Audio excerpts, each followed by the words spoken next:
Shinto, Japan's indigenous religion. This is Professor Eric Kendrick. I teach English and Applied Linguistics at the Dunwoody campus and online for Perimeter College. Anyone who knows me knows that Japan is one of my passions. I've been there many times. I've traveled all over the country. I've taken study abroad groups of students there. I'm also the advisor for the Dunwoody Japan Club. Now, a little bit of background information before we delve into Shinto. In order to understand the religious landscape of Japan, it's important to know what Buddhism is. Shinto and Buddhism are the two major religions of Japan. Shinto is as old as Japanese culture. It is the indigenous or original religion of Japan. Buddhism, in contrast, was imported from the mainland of Asia, namely China and Korea, in the 6th century. These two religions have coexisted harmoniously for most of Japan's history. Some people in Japan adhere to a specific religion, but most follow a meld of Shinto and Buddhism, even if loosely. Now, Shinto is found exclusively in Japan, whereas Buddhism is found all across Asia, namely East and Southeast Asia. It is considered one of the world's 5 major religions. It's also important to understand what Confucianism is. Like Buddhism, it came from the mainland, namely China, where it originated, but it's more of a philosophy than a religion, but its moral code has parallels with those found in various religions, and we'll kind of look at some of those moral codes on the next slide. Thus, it is often grouped with religion for academic study because of its similar influence on worldviews in daily life. And here are some of the Confucian values. If you don't know what the word filial means, that just means parents. Filial piety is respect for parents, duty, honoring parents. Okay, now let's jump into Shinto. It predated the arrival of Buddhism in Japan because it is the indigenous religion of Japan. It derived from animistic beliefs. Souls or spiritual presence reside in natural phenomenon and inanimate objects. Animism was commonly found in traditional indigenous cultures, for example, Native Americans before European contact, but by and large they've been replaced by organized religion, although you still do find animism in certain places around the world. In ancient times, the Japanese believed that all natural phenomena possessed divine power, which was called kami. Examples would be animals, plants, mountains, rivers, waterfalls, rain, wind, storms, and even rocks. Particularly awe-inspiring or uniquely shaped natural phenomena would take a role of vital importance in Japan. So as you can imagine, Mount Fuji is probably the most important kami in all of Japan as far as some kind of natural phenomenon. Now, after death, humans become ancestral kami that are revered by their families. Great warriors and poets have also been recognized as kami because of their special abilities. Early mythology developed by the leading clan of the 6th and 7th centuries. This was the Yamato clan. In fact, the Yamato clan eventually became the imperial family of Japan. And the leader of that clan, the emperor, was considered a descendant of the sun goddess Amaterasu. This belief eventually became known as Shinto, and it was established as the official religion of Japan, but only after Buddhism and Confucianism were introduced from the mainland.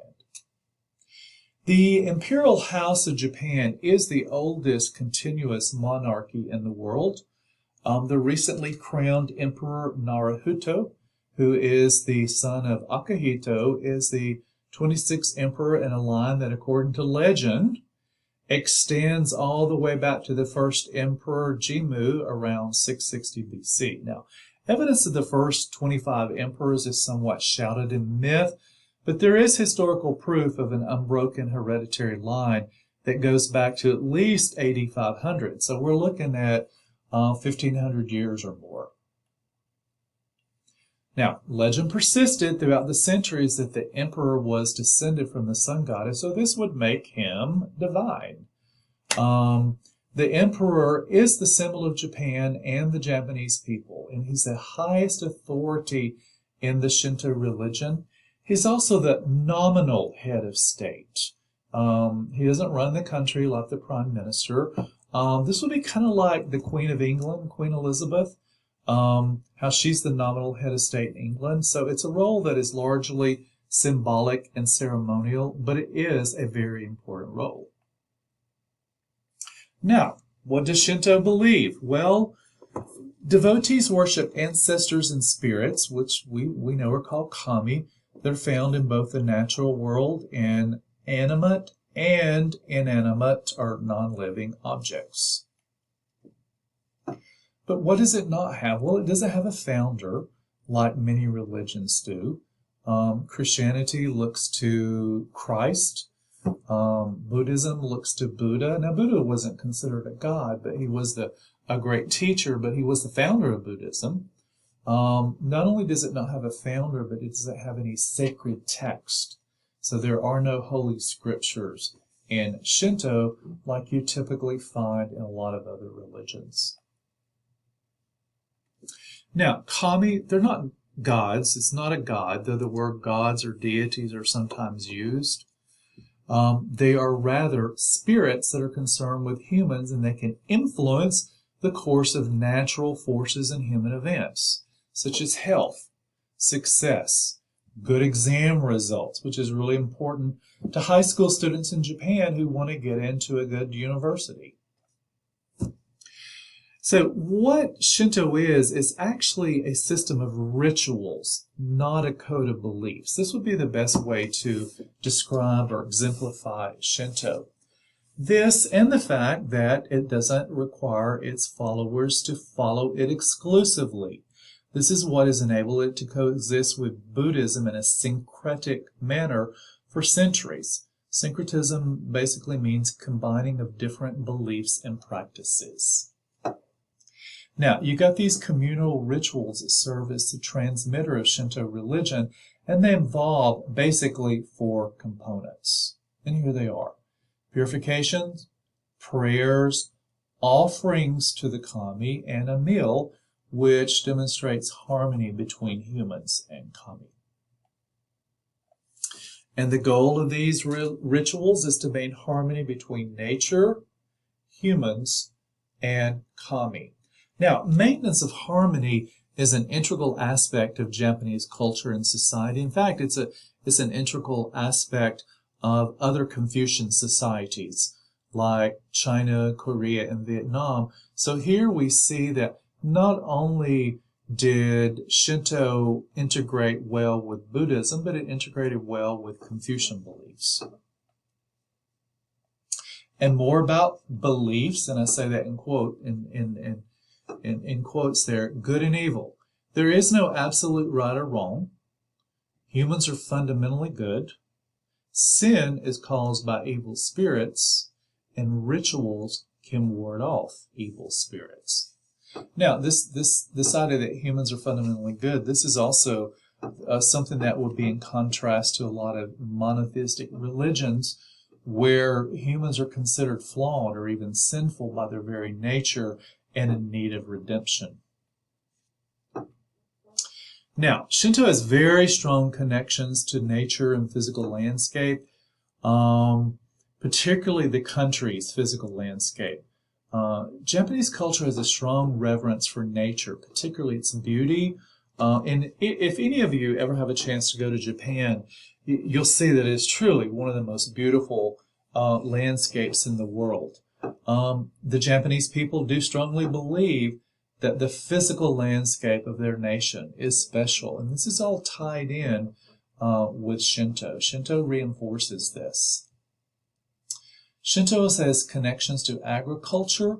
Japan adopted agricultural practices in prehistoric times. Again, just like Buddhism and Confucianism, these came from the mainland, namely China and Korea. As such, Shinto rituals became closely tied to the agricultural year, particularly the planting and the harvest. And just a little side note here, I hope some of you got to see the full moon this past weekend, the first couple of days of October. That was the harvest moon, and it was absolutely spectacular. Shinto also has connections to the community. This is a very important component of the religion.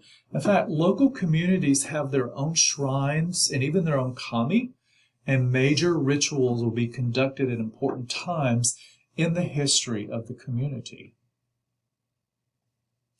Okay, personal and local versus larger interest. Many Japanese will have a tiny shrine in their homes, along with a Buddhist altar, which shows the syncretic nature of the Japanese people. But the devotees of Shinto are more concerned with their local shrine than the religion as a whole. However, there are shrines that are important and draw visitors from across the country. These are shrines that have strong historical importance.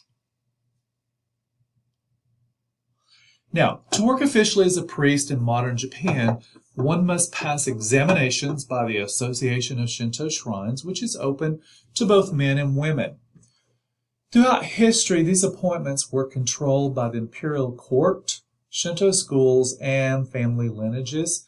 Essentially, it was a hereditary profession that was passed from father to son, at least into the modern era. Though this has officially been abolished, it still exists unofficially. So, Shinto is the indigenous religion of Japan from prehistoric, pre-literate times. It connects Japan to its past, to its land, and to its spiritual domain.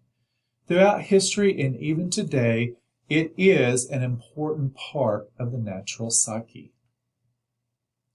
Okay, so now we're going to look at Shinto in history and society. So I'm going to end the video here and start a new video for this session.